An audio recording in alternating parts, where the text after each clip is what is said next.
شروع کرتا ہوں اللہ کے ببرکت نام سے جو بڑا مہربان اور نہایت رحم کرنے والا ہے۔ ایک دفعہ کا ذکر ہے کہ ایک صحابی نبی کریم صلی اللہ علیہ وآلہ وسلم کی بارگاہ میں حاضر ہو کر کہنے لگا، اے اللہ کے نبی صلی اللہ علیہ وآلہ وسلم، میں روزے کی حالت میں تھا کہ میری بیوی گھر سے باہر کسی کام جانے لگی تھی کہ اس کی پنڈلیوں پر میری نظر پڑ گئی۔ مجھ سے رہا نہ گیا، میں نے اپنی بیوی سے اپنی حاجت پوری کر لی۔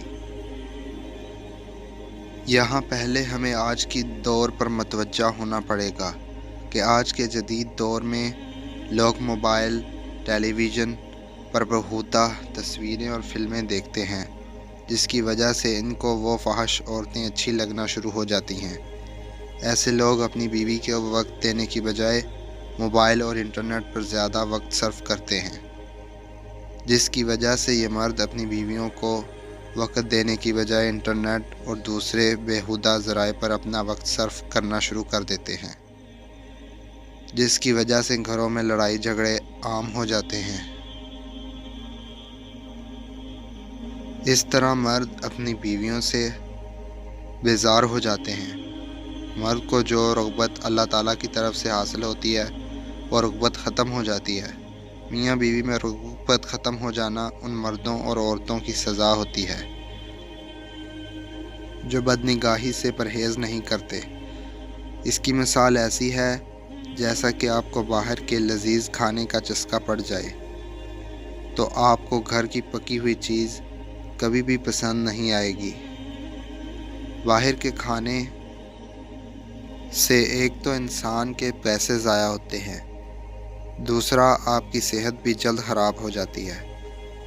اسی طرح جب کسی انسان کو بازاری عورتوں کو دیکھنے کا چسکا لگ جائے تو اس کو اپنی بیوی اچھی نہیں لگتی ہے، وہ جلد اپنی صحت سے ہاتھ دھو بیٹھتا ہے۔ حرام کاری کرنے والے آدمی کا گھر تباہ ہو جاتا ہے کیونکہ اس کو اپنی بیوی میں رغبت نہیں رہتی۔ صحابہ کرام رضی اللہ تعالی عنہ اپنی نظروں کی حفاظت کیا کرتے تھے۔ بیوی کی پنڈلی پر نظر پڑنے سے رہا نہ گیا۔ اس وقت صحابہ کرام اپنی بیوی کو اتنا پیار کرتے تھے، آج کل کے دور میں اتنی رغبت رکھنے والا کوئی نہیں ہے۔ ہم کو چاہیے کہ ہم اپنے گھروں کو پاکیزہ بنا لیں۔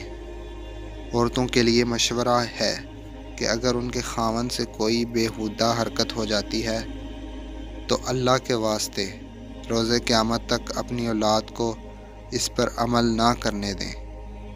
حضرت ابو ہریرہ رضی اللہ تعالی عنہ سے مروی ہے کہ ہم صحابہ کرام رسول اللہ صلی اللہ علیہ وآلہ وسلم کے پاس بیٹھے ہوئے تھے کہ ایک بندہ تشریف لے کر آیا۔ حضور اکرم صلی اللہ علیہ وآلہ وسلم سے عرض کرنے لگا، اے اللہ کے نبی صلی اللہ علیہ وآلہ وسلم، میں ہلاک ہو گیا ہوں۔ رسول اکرم صلی اللہ علیہ وآلہ وسلم نے دریافت کیا، کیا ہوا ہے تمہارے ساتھ؟ تم کیوں ایسی باتیں کر رہے ہو؟ اس نے جواب دیا، اے اللہ کے نبی صلی اللہ علیہ وآلہ وسلم، میں روزے کی حالت میں اپنی بیوی سے جمع کر بیٹھا ہوں۔ رسول اکرم صلی اللہ علیہ وآلہ وسلم نے اس بندے سے پوچھا، تیرا کوئی غلام ہے تو اس کو اس کے کفارے میں آزاد کر دو۔ اس بندے نے جواب دیا، اے اللہ کے نبی صلی اللہ علیہ وآلہ وسلم، میرے پاس کوئی غلام نہیں ہے۔ نبی کریم صلی اللہ علیہ وآلہ وسلم نے فرمایا کہ تم مسلسل 2 مہینے روزے رکھ کر سکتے ہو۔ اس بندے نے جواب دیا، اے نبی کریم صلی اللہ علیہ وآلہ وسلم، میرے سے 2 مہینے کے روزے نہیں رکھے جائیں گے۔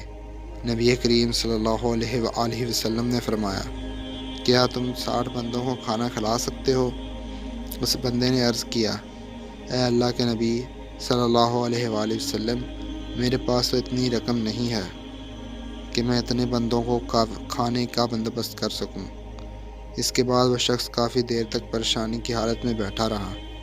پھر نبی اکرم صلی اللہ علیہ وآلہ وسلم کی بارگاہ میں ایک اور کھجوروں کا ٹوکرا پیش ہوا۔